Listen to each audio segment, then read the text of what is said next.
now that we've talked about boundaries and helping versus saving, something else we must talk about, which we might have needed to talk about it first, but I think they go hand in hand, and so the order in which you watch these videos really don't matter.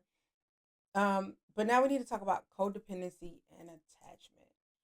A lot of I think at one point on social media, attachment styles I believe was going viral and trendy, and I didn't watch all the videos because people be lying and making up stuff just to go viral, and they say what sounds good, and so I just don't get caught up in that anymore. But I remember people saying, "Oh, I found out I'm in this attachment style or this attachment style," and they gave their own definitions and analogies and other things that they usually do on social media. People took it and ran with it, and people may be right about their attachment styles. They're pretty easy to identify. I've had clients like I tell them which ones to look up, and I'd say go look it up for homework. Which one do you identify most with, the least with? Why do you think that? And when we come back into session, we discuss it and dive deeper. And maybe they're right, maybe they're not, and things like that. So I don't have a particular issue with people looking into figuring that out. But when people were talking about attachment styles, I don't recall people talking about codependency, and that's because one, they shouldn't be talking about none of it unless unless they're a professional. But I don't think people understand it, and a lot of people don't want to admit that's what it is. Everybody thinks they're in a healthy relationship until the relationship's over, and then they tell you all the things that made it unhealthy that they knew from the beginning, and that's a little weird. That's a little weird, but we all make mistakes. We all make bad decisions sometimes. We all use poor judgment sometimes. But codependency is such a crazy, interesting for me thing. Um, and I just want to say too, before I get into this, codependency can exist in every codependent relationship doesn't need to end.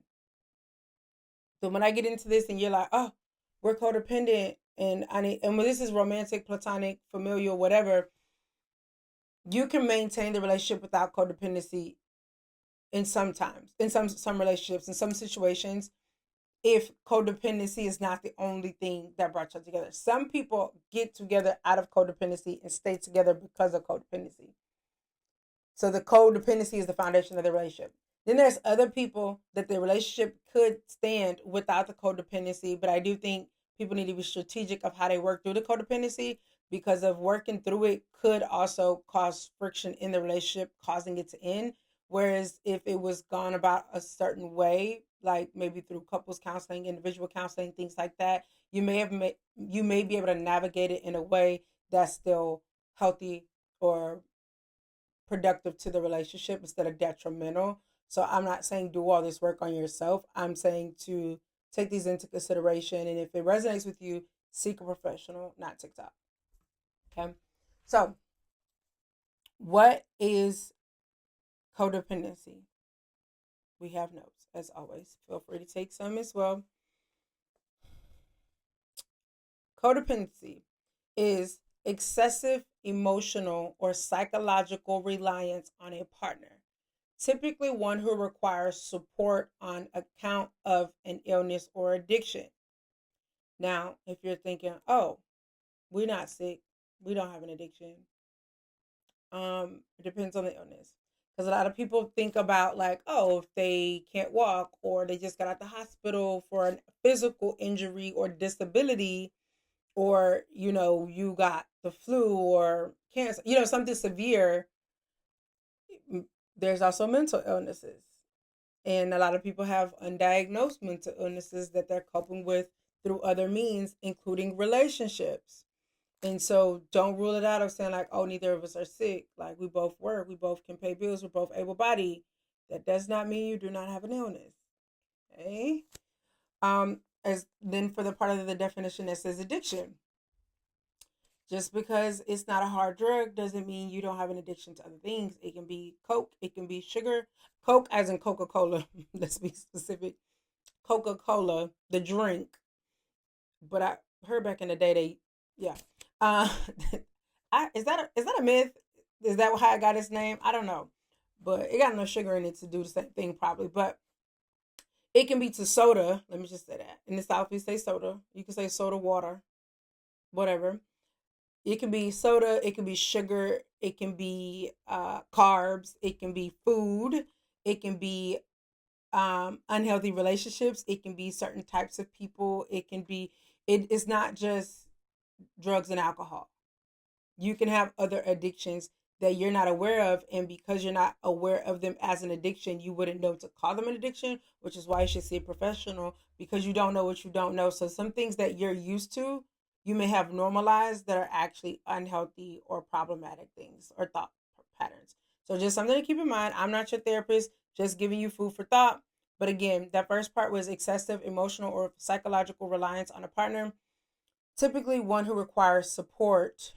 Typically, one, that's important for the later part, typically one who requires, not likes or wants, requires support on account of an illness or addiction.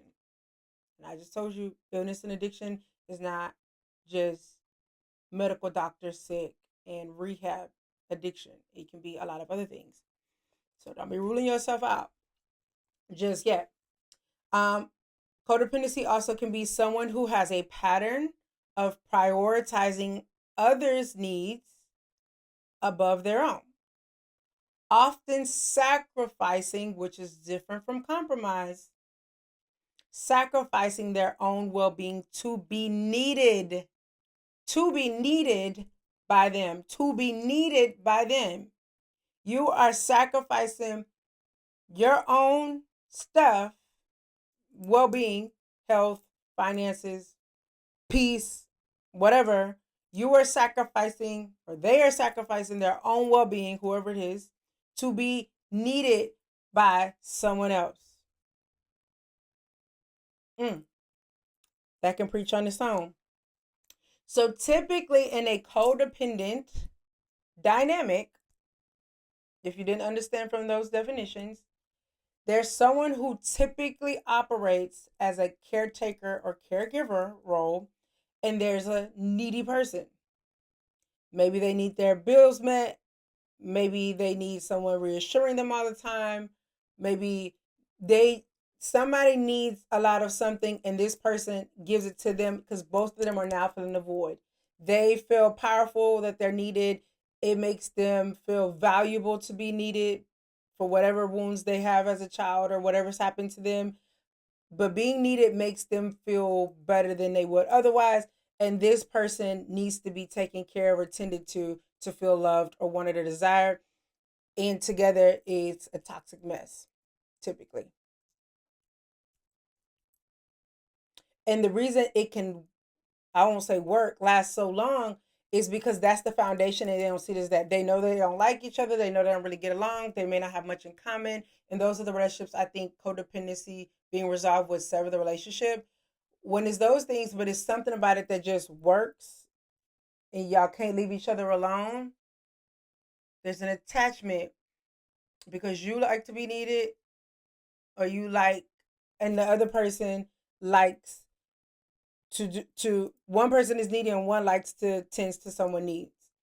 And y'all, you do realize that sounds like a parent child relationship. So if y'all are both adults, that sounds a little sick, doesn't it? And people like to say it's not that deep. Yes, it is. Why do you keep getting in the same type of relationships? Why are you still dealing with this person? And remember, this is not just romantic. This could be friendships. This can be a relationship you're trying to maintain with a parent, a cousin, anybody. Same rules apply. What else does the relationship bring? Why are you there? What's keeping you there? And if you know you want to leave and shouldn't be there, why is it so hard for you to go?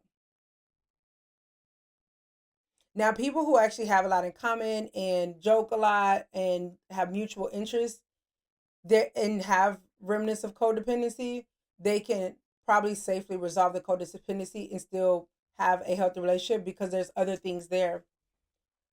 But when it's driven by ego and selfish desires, which happens a lot of times, that's where you run into the codependency being the foundation of the relationship. So I know I get repetitive and redundant. I hope that makes sense. I just want to be very clear On that second part, someone who has a pattern of prioritizing other needs above their own, often sacrificing their own well-being to be needed by them. And this may not be obvious to either person, whether this is you or your partner. But if some people can look at their partner and be like, dang, they do so much for me, and you feel honored and privileged, but you know their life would look different or probably be better if they weren't doing so much for you. You should be like, we might be codependent. Is this love?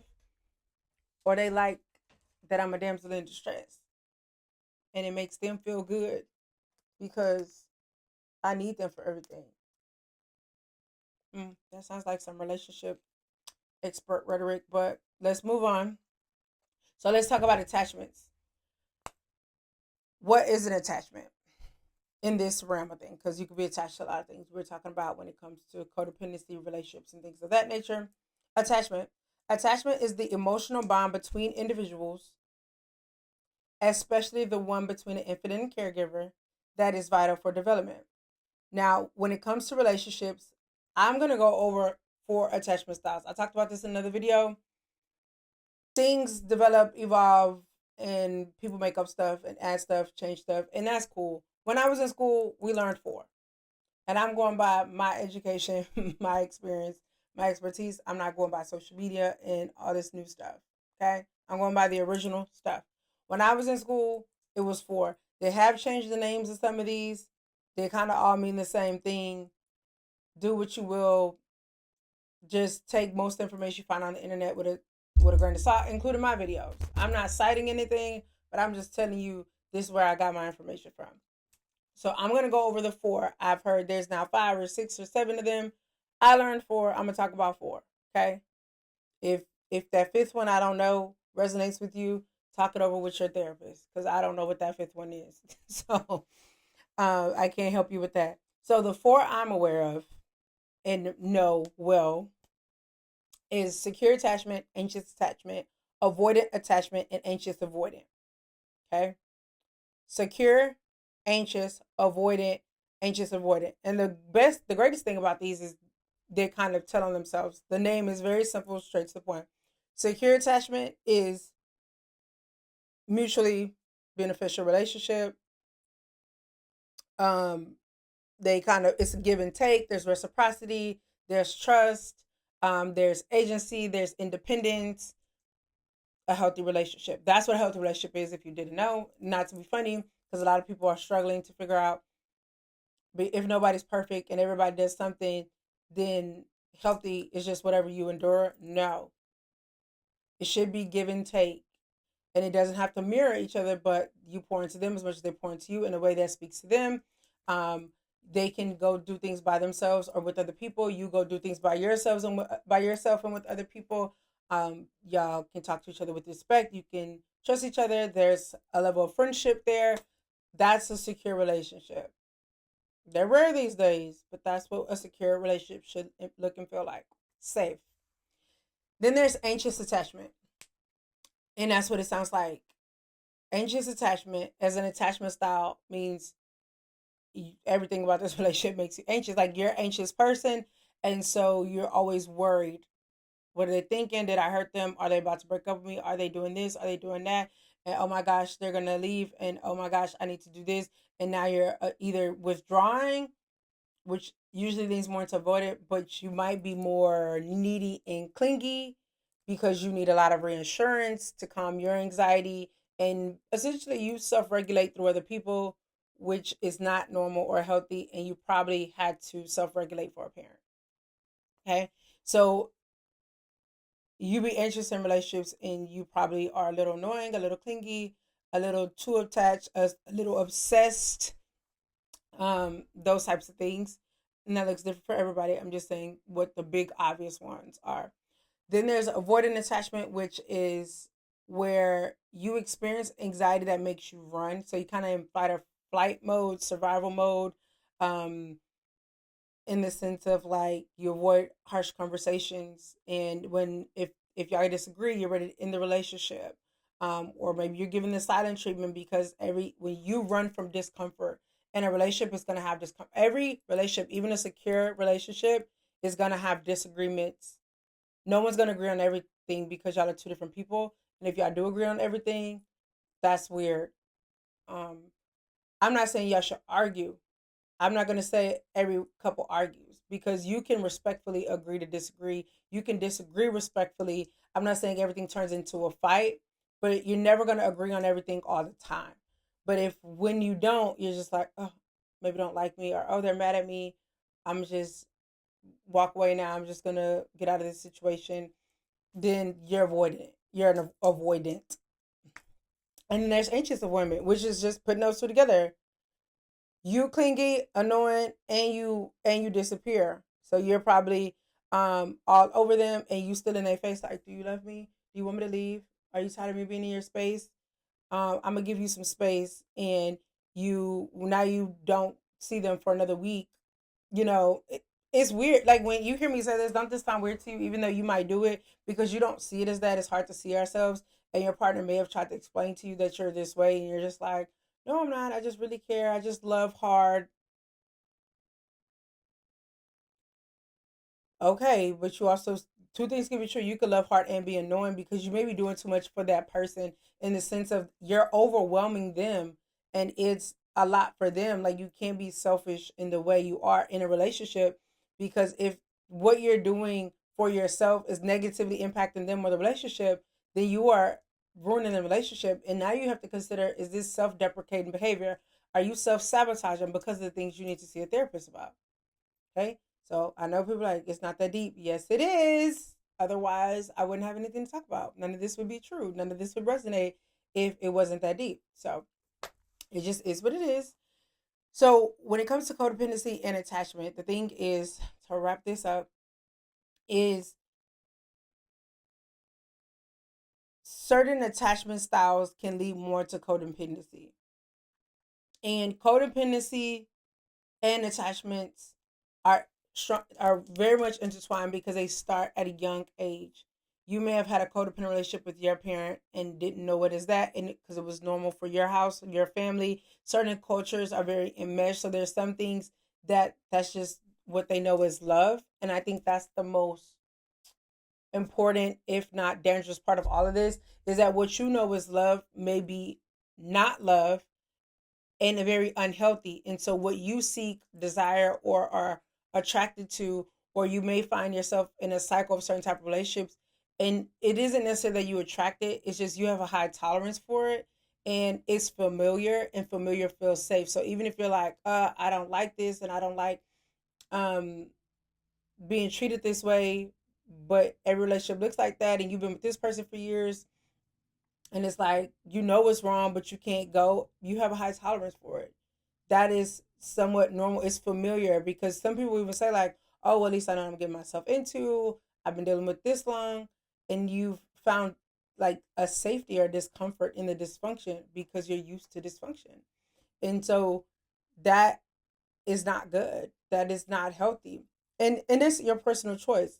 Everything I'm saying is easier said than done, and so you could say like, "Oh, that's true," but you're probably gonna say, "Now what? Now that I know this, what do I do? How do I get out?" And I'm not your therapist. Okay, I'm very careful about giving advice. I don't even give my clients advice. I just get ask them questions, and it's so funny because I'll ask them questions, and they're like, "You know what? You're right." And I was like, "I just asked a question. I'm not right about anything. I didn't tell you to do anything. I just posed a question." And that's all I do here is pose questions to help you think so you can make the best decisions for your life because what works for me may not work for you and what works for my clients may not work for you either. And that's why I also tell you to take what you hear on the internet with a grain of salt. So hope this helps.